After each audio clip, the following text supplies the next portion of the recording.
안녕하세요. 저는 올해 65살 된 여자입니다.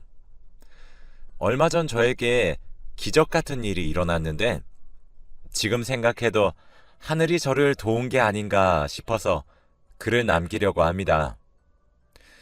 저희 때에는 연애하고 결혼하고 이런 게 없었어요. 그냥 마음에 들면 결혼하거나 부모님이 이 남자랑 하라고 하면 잔말 말고 해야 했죠. 그래서 저도 남편을 몇 번 보지도 못했는데 바로 결혼식을 올리고 임신을 했습니다. 얼마 만나지 않은 것 치고는 남편은 저에게 잘해주었고 저도 그런 남편이 싫지 않았어요. 그런데 시어머니가 정말 악덕이었습니다. 엄청나게 고지식 하시고 가부장적이셔서 여자는 바깥일 하면 안 된다. 남자아이를 무조건 낳아야 한다는 것을 입에 달고 사셨거든요. 그래서 저도 아들을 낳아야 시어머니께 예쁨 받을 수 있다는 생각에 아들을 원했지만 저는 딸을 낳았습니다. 그때는 의학이 지금처럼 발달되지 않아서 아기를 낳을 때까지 성별을 모르다가 아이를 낳고 의사 선생님께서 확인 후에 딸인지 아들인지 알 수 있었기에 저는 출산 날까지 하늘에다 대고 제발 아들 낳게 해주세요 라고 빌기까지 했습니다. 딸을 낳으니까 시어머니의 구박은 더 심해졌어요. 이 애 갖다 버려라 라고 하시면서 딸을 막대하셨거든요. 남편과 제가 말려도 시어머니 한 명을 감당하기 힘들었습니다. 그리고 아이를 낳자마자 곧장 둘째를 가지시라고 하셨죠. 저는 첫째 아이를 낳다가 생사가 왔다 갔다 할 지경까지 이르러서 겨우 정신을 차리고 아이를 낳은 건데 제 아픔은 다 무시하시고 아들을 낳으라고 강요하다니요. 결국 둘째를 낳지 않았고 첫째만 있으면 된다고 했습니다. 당연히 시어머니는 저에게 버르장머리 없다고 화를 불같이 냈지만 아랑곳하지 않았죠. 시어머니는 여자인 아이가 보기 싫었는지 저와 남편이 한눈을 팔고 있으면 누워있는 신생아 딸을 괴롭히는 게 일상이었습니다. 한 번은 시어머니가 아이를 잘못 놓는 바람에 두피에 큰 흉터가 났어요. 저희 딸은 몇십 바늘을 꼬맸고 수술 부위에는 머리카락이 자라지 않게 되었답니다. 그래서 결국 저와 남편은 시어머니와 인연을 끊기로 결심했습니다. 그 뒤로 한 번도 찾아뵙지도 찾아가지도 않았죠. 그리고 아이는 4살이 되었습니다. 커갈수록 머리는 점점 커져가는데 수술 부위는 머리카락이 자라지 않으니까 머리가 많이 비어 보이는 거 있죠? 여자아이는 가뜩이나 그런 거에 예민한데 커서 아이가 상처를 받을까봐 너무 걱정되었습니다. 저는 딸 사랑에 지극했기에 항상 어딜 가든 같이 다니고 손을 꼭 잡고 다녔어요. 딸은 시장을 좋아해서 장날에 갔더니 사람들이 엄청 많더라고요. 너무 많아서 손을 놓기라도 하면 딸을 잃어버릴 것만 같은 기분이었습니다. 저는 많은 사람들 속에서 어린 딸과 함께 걷고 있었어요. 혹시라도 애가 밟힐까봐 안고 싶었는데 장을 너무 많이 봐서 손에는 짐이 가득했기에 손만 잡을 수밖에 없었습니다. 시장에 나올 때쯤 출구 쪽에 맛있는 도너츠가 팔더라고요. 딸이 가장 좋아하는 음식이 도너츠라 항상 시장을 올 때마다 그 가게에 들러서 몇 개 사서 집으로 갔어요. 그날도 어김없이 딸이 엄마 도너츠 라고 했고 저는 사주기 위해 가게 앞으로 갔죠. 가방 안에 지갑이 있었고 돈을 꺼내기 위해서 딸의 손을 잡고 있던 손을 놔야만 했어요. 딸에게 민정아, 딱 1초만 기다려 하고 손을 잠깐 놓고 가방에서 돈을 꺼내고 주인에게 드리고 나서 옆에 서 있을 민정이를 봤는데 아이가 없는 겁니다. 민정이가 워낙 숨바꼭질을 좋아해서 항상 숨는데 그때도 그런 건 줄 알고 우리 민정이 어디 숨었나 라고 하면서 장난을 쳤어요. 그런데 민정이는 도너츠를 받을 때까지 돌아오지 않더라고요. 그때 이건 숨바꼭질이 아니라는 생각이 들었고 많은 인파 속에서 민정아, 민정아 하며 아이를 찾아다녔습니다. 그런데 이미 제 시야에서 사라진 민정이는 다시 돌아오지 않았죠. 저는 해가 질 때까지 민정이를 시장 구석구석을 찾아다녔는데 전혀 보이지 않았습니다. 시장 아주머니께도 우리 민정이 보셨어요 하면서 물어봐도 모른다고 했죠. 민정이가 보이지 않으니까 무서워지기 시작했고 혹시라도 나쁜 일이 생겼을까봐 너무 걱정되더라고요. 해가 지고 나서 경찰서에 가서 바로 신고를 했습니다. 그리고 집에 가자마자 남편을 부여잡고 엉엉 울었네요. 남편은 도대체 애엄마라는 사람이 왜 그렇게 책임감이 없어? 라며 저에게 마구 화내기 시작했고 저도 할 말이 없어서 미안하다는 말만 되풀이했습니다. 그런데 인연을 끊었던 시어머니는 손녀가 사라진 것을 알고 저희 집으로 찾아와서는 그런 아이는 없어도 된다 라며 얼른 둘째 낳자 이 말만 반복하셨어요. 정말 어떻게 그렇게 인정이 없으실까요? 민정이는 새벽이 되어도 집에 오지 않았고 4살짜리 어린애를 어디서도 찾을 수 없었습니다. 저는 장날이 아니어도 새벽부터 매일 시장에 가서 저희 딸을 찾았고 시장 근처에 앉아서 하루 종일 기다렸죠. 그러다가 해가 지고 밤이 되면 집으로 돌아와서 남편과 시어머니의 밥을 차리고 집을 치우다가 잠을 조금 잔 후 다시 새벽이 되면 시장으로 갔습니다. 꿈에서 매일 민정이가 찾아와서 엄마 하고 달려오는데 꿈을 꿀 때는 현실인 것 같아서 너무 기쁘지만 꿈에서 깨어나서 현실을 직시하면 눈물이 너무 나더라고요. 민정이가 너무 보고 싶었고 민정이를 잃어버린 것이 오로지 제 탓 같아서 죄책감만 늘어가고 있었습니다. 그리고 전단지를 만들어서 시장에 오시는 분들께 제 딸이에요. 제발 딱 한 번만 읽어주세요. 라고 하면서 돌렸어요. 거의 대부분의 사람들은 그 전단지를 받자마자 쓱 보고는 땅바닥에 버리십니다. 아니면 사례금을 얻기 위해서 딸을 봤다고 거짓말을 치는 사람도 있었고요. 정말 그렇게 몇 년 동안 딸을 찾고 싶어서 아등바등했어요. 그런데 딸의 소식은 전혀 알 수 없었고 어디서 어떻게 지냈는지 죽었는지 살았는지 알 방법이 없었죠. 그리고 남편도 하나밖에 없는 딸이 돌아오지 않으니까 하루 종일 술만 먹고 살았습니다. 자기도 꿈에서 민정이가 계속 보인다면서 술을 먹으면 저를 폭행했고요. 민정이를 잃어버린 건 제 잘못이고 맞아도 싸다고 생각해서 남편의 폭행을 일방적으로 맞고만 있었네요. 남편은 술만 먹으면 저를 때렸고 저는 죄책감을 조금이라도 덜기 위해서 맞았습니다. 그렇게 몇 년 동안 생활이 반복되다 보니 남편이 간암에 걸리게 되었어요. 의사 선생님은 술을 너무 많이 먹어서 그렇다고 했죠. 이미 발견했을 때에는 손을 쓸 수 없는 단계였고 너무 많이 퍼져서 살 날이 얼마 남지 않았다고 하셨습니다. 남편과 저 사이에 사랑이 없는 건 당연했고 무미건조했기에 남편이 죽는다는 말에 별로 흔들리지 않았어요. 그런데 시어머니는 달랐어요.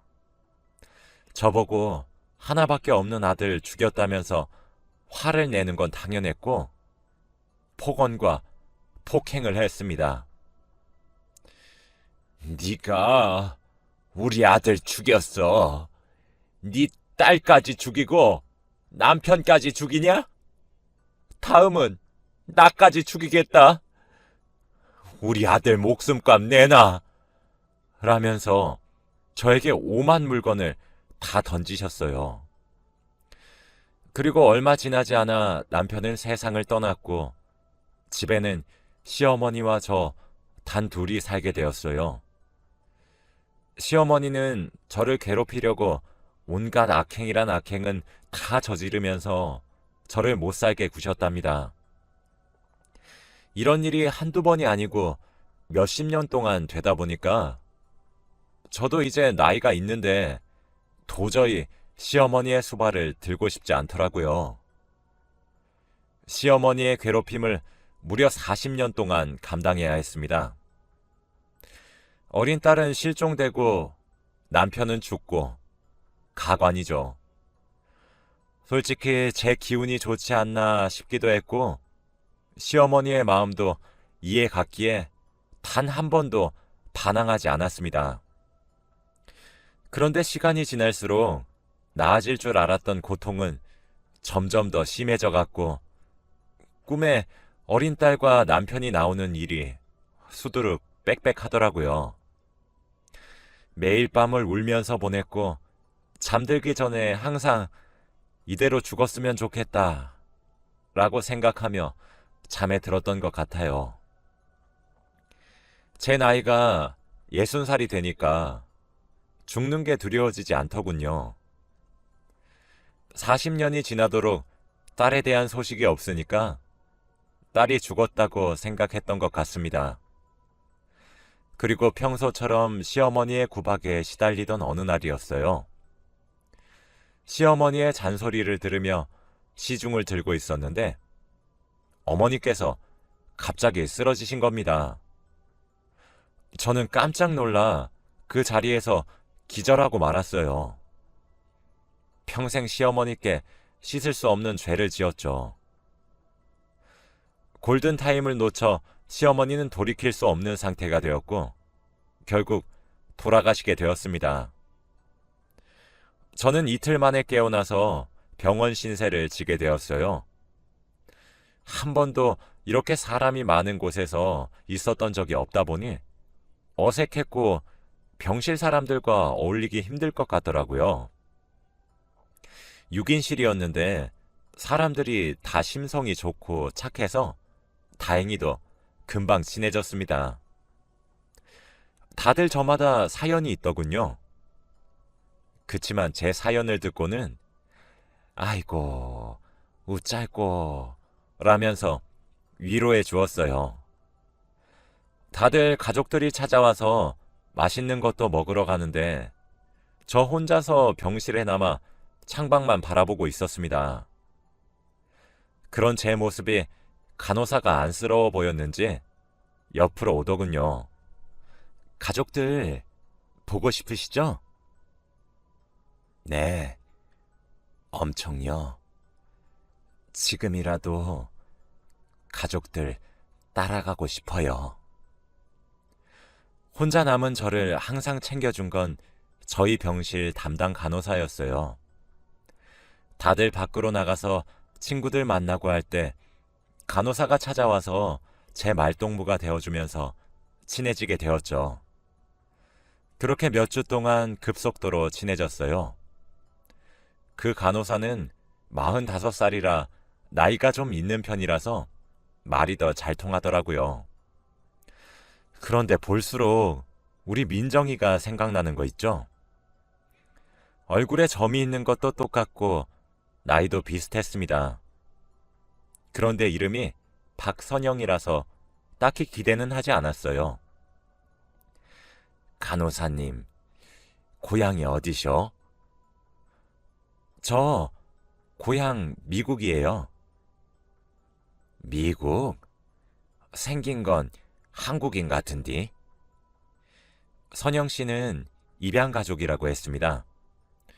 어렸을 때 외국인 부모님께 입양이 되었고 확실히 얼굴 생김새가 다르다 보니까 친부모님이 아닌 걸 금방 알 수 있었대요.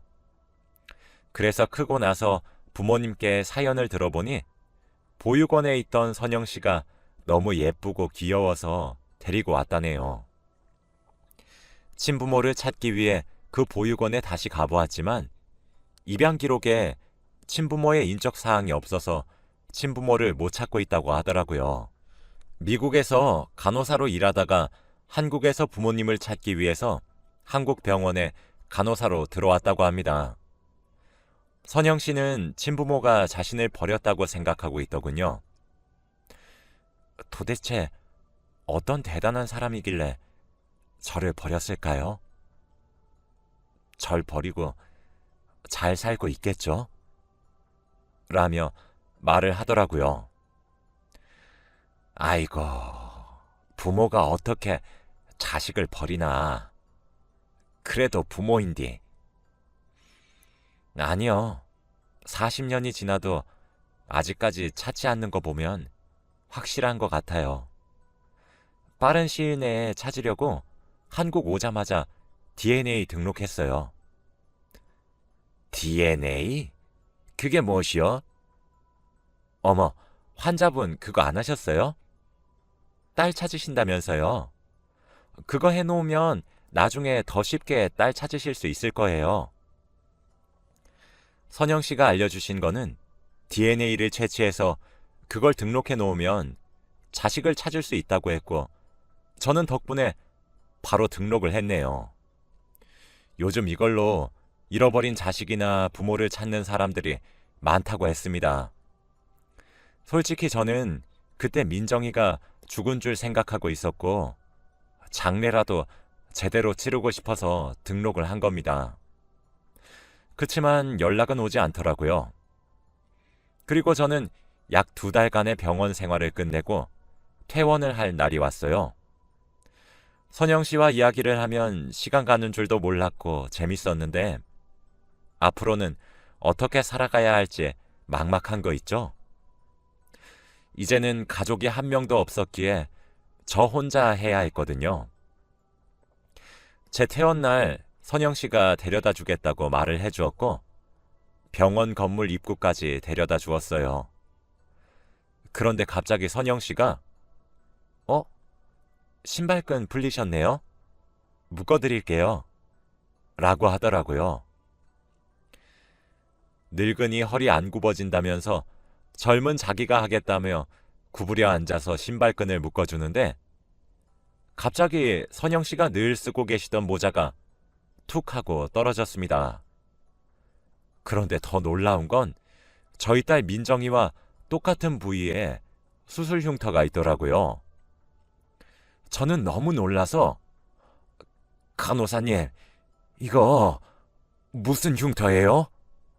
라고 물어보니까 어릴 때 생긴 거래요. 저도 잘 몰라요. 라고 했습니다. 설마 하고 생각을 하기 시작했어요. 선영 씨는 머리의 흉터가 너무 커서 콤플렉스가 되었다고 하더라고요. 그래서 다들 쓰지 않는 모자를 혼자서 쓰고 있었다고 했죠. 저는 그때부터 선영 씨가 혹시나 잃어버린 민정이가 아닐까라는 생각을 조금 했던 것 같아요. 그리고 집으로 돌아와서 보니 좁은 집이 혼자만 있으니까 너무 커 보이더라고요. 그동안 먼지도 많이 쌓였고 시어머니와 남편의 물건이 가득했습니다. 또 그 자리에서 미안해서 펑펑 울었네요. 한바탕 울고 나니까 힘이 없어서 방바닥에 주저앉아 있는데 갑자기 집 전화로 전화가 왔습니다. 받으니까 제가 그때 DNA를 등록했던 곳이었죠. 할머님, 따님분 찾은 것 같아요. 라고 하는 겁니다. 저는 너무 놀라서 신발도 제대로 신지 않은 채로 버스를 타고 그곳으로 갔어요. 도착해서 전화하신 분을 찾았는데 여기 검사 결과지고요. 따님분에게도 연락을 드렸으니까 곧 오실 거예요. 여기서 조금만 기다리세요. 라고 하더라고요. 저는 정말 심장이 터질 것만 같았고 40년 만에 본 딸은 어떻게 생겼을지 너무 기대되었습니다. 첫마디를 어떻게 해야 할지 고민이 되기도 하면서 내 딸이 아니면 어떡하지 등등 정말 많은 생각을 했네요. 그렇게 한 30분 동안 기다린 것 같아요. 그때 검사해 주시는 분께서 한 여자를 데리고 왔는데 할머니, 따님분이에요. 라고 하더라고요. 그 여자의 얼굴을 보고 저는 정말 충격을 받았습니다. 바로 선영 씨였거든요. 저와 선영 씨는 눈이 마주치고 둘 다 놀라면서 펑펑 울었습니다. 검사해 주시는 분도 저희 둘이가 이미 아는 사이니까 놀란 눈치더라고요. 선영 씨가 저에게 말해 주었던 모든 이야기는 다 제 얘기였습니다. 너무 예쁘게 잘 커졌고 끝까지 친부모를 찾으려고 한 게 너무 고맙더군요. 그리고 이 일을 남편과 시어머니가 없으니 너무 아쉬웠습니다. 저희는 몇 분 동안 안고 펑펑 울고 나서 이야기를 진지하게 나누었어요. 민정아, 엄마를 보고 실망하지 않았니? 무슨 소리야? 절대 아니야. 보고 싶었어. 나도 너무 보고 싶었어. 엄마는 아직도 꿈에서 널 잃어버렸던 시장에서의 장면이 떠올라. 얼마나 그리웠는지 몰라. 민정이는 그때 손을 잠깐 놨는데 사람들에게 지이고 치여서 계속 밀려져 갔고 엄마를 찾을 수도 없이 멀어졌다고 하네요. 그리고 자기도 엄마를 찾아다니다가 이리저리 돌아다녔는데 결국 길을 잃고 보육원으로 갔다고 했죠. 그날 민정이와 같이 저희 집으로 가서 지금까지 살아온 이야기를 듣는데 정말 시간 가는 줄 몰랐습니다. 그리고 다행히도 양부모님께서 민정이가 친엄마를 찾았다는 사실을 알고 파양을 해주시더라고요. 그렇게 민정이는 제 딸이 되었답니다. 가족을 잃고 세상에 버려진 기분이라 너무 힘들고 슬펐는데 이렇게 다시 보게 되니까 꼭 꿈을 꾸고 있는 것만 같았죠. 다시는 민정이를 놓치지 않을 겁니다. 얼마 전까지만 해도 생을 마감하려고 했던 사람인데 이제는 민정이가 있으니까 오래오래 장수하고 싶어요. 제 이야기는 여기까지입니다. 들어주셔서